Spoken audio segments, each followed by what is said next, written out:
Hello, dear ones.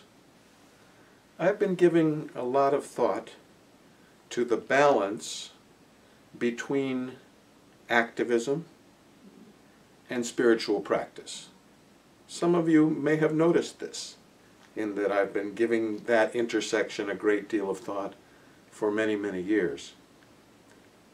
Jan and I were called to Unity Church explicitly to establish a theological commitment to living at the intersection of spiritual development and social justice.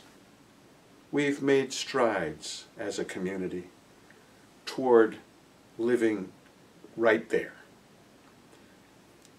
That place, that balance point between spiritual well-being and effective action in the world is at the heart of who we long to be.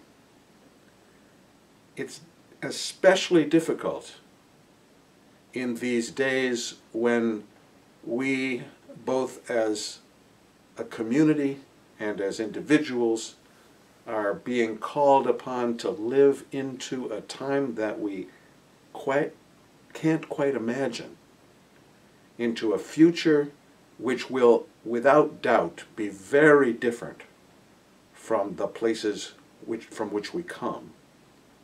We can't avoid some discomfort, some fear, some sense that we just don't have the imaginative power to get from here to there.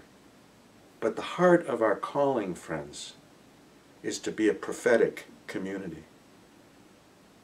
The great Unitarian theologian of the 20th century, James Luther Adams, posited that in addition to standing in the tradition of the priesthood of all believers that emerges out of the Reformation, our obligation was also to create a community which encouraged the prophethood of all believers.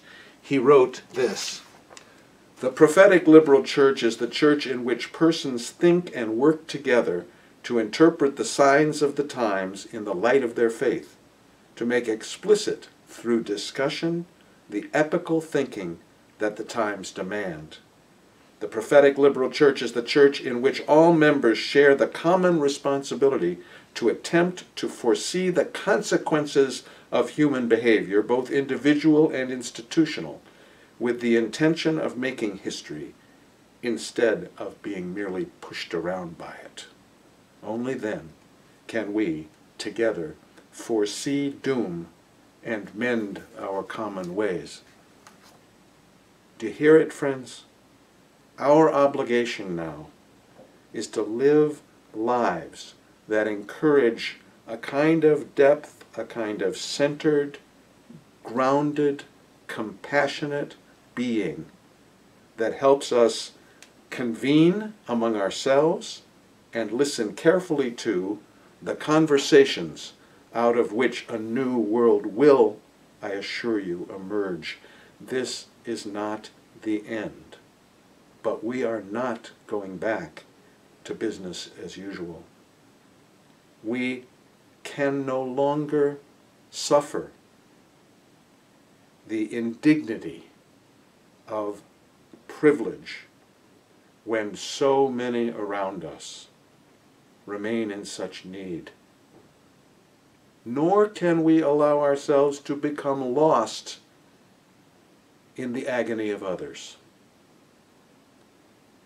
It's that balance point, friends, that the church at its best encourages, and which we have an obligation as individuals to pursue, that balance point between spiritual development and effective action in the world. It is our calling, it is our practice, it is our obligation. Thank you, friends.